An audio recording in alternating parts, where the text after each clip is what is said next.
Hello, this is Dr. Mercola, and you may not be aware of this, but the bacteria in your body outnumber the cells in your body by 10 to 1. Yes, there's 100 trillion bacteria and only 10 trillion of your cells. Now that may sound like an enormous difference, and it is, but because the bacteria are so much smaller than your cells, they don't take up as much volume or space, and they only really comprise a few pounds, mostly in your intestinal system. Now, you may not also be aware of this, and many physicians aren't, that your digestive system is responsible for about 80% of the functioning of your immune system. And it's not only your immune system. Your mind and your mood are largely controlled by the functioning of your healthy gut, because the majority of the serotonin produced in your body is produced in your gut, not your brain. So that's why there's some credence to the term gut feeling, because your gut truly is a second brain.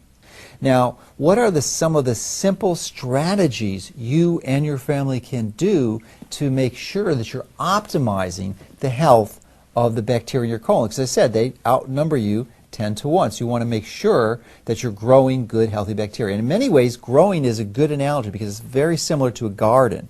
And in a garden, of course, you're going to have weed killer and fertilizer.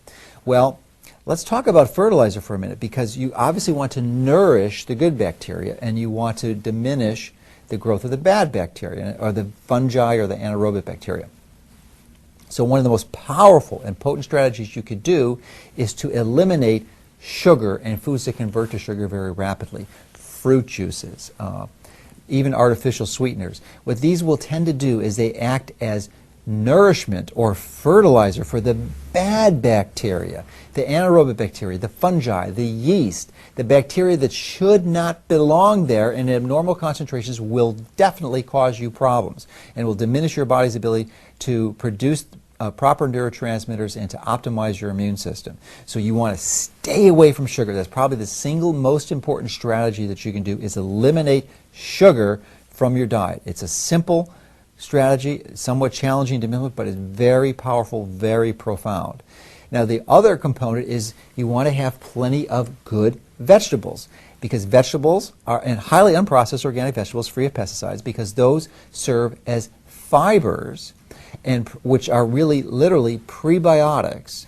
These are sources of nutrients that will feed the good bacteria, and actually as they're broken down and metabolized, they have breakdown metabolic products that actually serve as weed killers for the bad bacteria. So really, the foods that you're eating are some of the most profoundly powerful tools you can use to modify and change that ratio between good and bad, because it's a very powerful predictor of how healthy you're going to be. Now, additionally, you can eat foods that are influenced with large numbers of good, friendly bacteria. And these are rampant through a wide variety of cultures throughout the history of the planet, and they are typically fermented foods, foods that have been cultured with different bacteria and grown, and then when you eat these foods, they tend to grow and reproduce in your system. Now, let me caution you to and discourage you strongly from two of the most commonly perceived fermented foods, which is yogurt and kefir, that are typically commercially available in most every grocery store. You really want to stay away from virtually every commercially sold yogurt and kefir. It's because it's really not a type of food that's going to nourish your good bacteria. In fact, it's the exact opposite type of food. Why? It sounds remarkable, because if you look at some of the marketing campaigns, or even look at some nutritional text, you'll find that cultures from Russia and Eastern Europe, where they use these types of food, have actually believed to contribute to their great longevity and health and good health. So why wouldn't it work here? Well, the devil is in the details, and you really need to look at how that yogurt and kefir is prepared commercially in the United States. First off, the starting material they're using is pasteurized milk, which is clearly something you want to avoid for many reasons I've discussed before. Pasteurized milk is not a good starting product. So, but then it gets worse from there. They're typically put in sugars, or worse yet, artificial sweeteners that will actually cause the bad bacteria to grow, let alone the good, suppressing the growth of the good bacteria. And then the bacterial cultures they put in there are in such small quantities, and they're so short-lived that you're virtually getting no good beneficial bacteria. So stay away from commercially sold kefirs and yogurts. You can make your own. It's a bit more cumbersome process, but you'd have to find raw organic milk and then use the appropriate culture materials. There are many recipes for doing this online. Just type it in Google and you'll find out how to do that. So I'd strongly recommend you consider doing that if that's one of your things. But you can use other easier approaches and look at some of the commercially prepared fermented foods and from different cultures. Sauerkraut would be one example. Miso, kimchi, olives, pickles even. Aside from fermented foods, there are some other important considerations that you need to be aware of to optimize the growth of your good bacteria. Now, we already mentioned one of the most important, which is eliminating sugar because of its significantly negative destructive influence on the good bacteria in your gut. But one of the other ones is to make sure that you're not taking antibiotics unless you absolutely need them. Now, of course, they can save your life, but I would say, from my experience, over 90–95% of the people taking antibiotics don't need them, and they're just causing more harm than good. So be really careful, be very prudent when you seek to use this, and make sure you absolutely need it. The other thing is to make sure that you're drinking pure, clean water. You do not want to drink chlorinated water.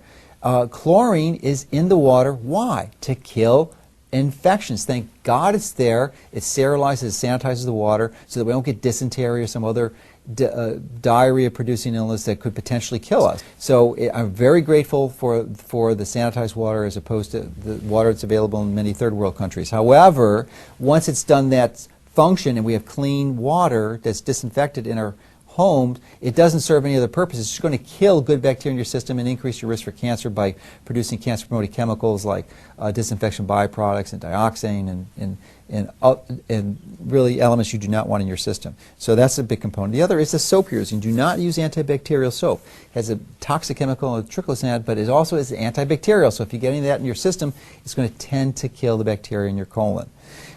You clearly want to use organic produce, organic vegetables, organic pretty much everything.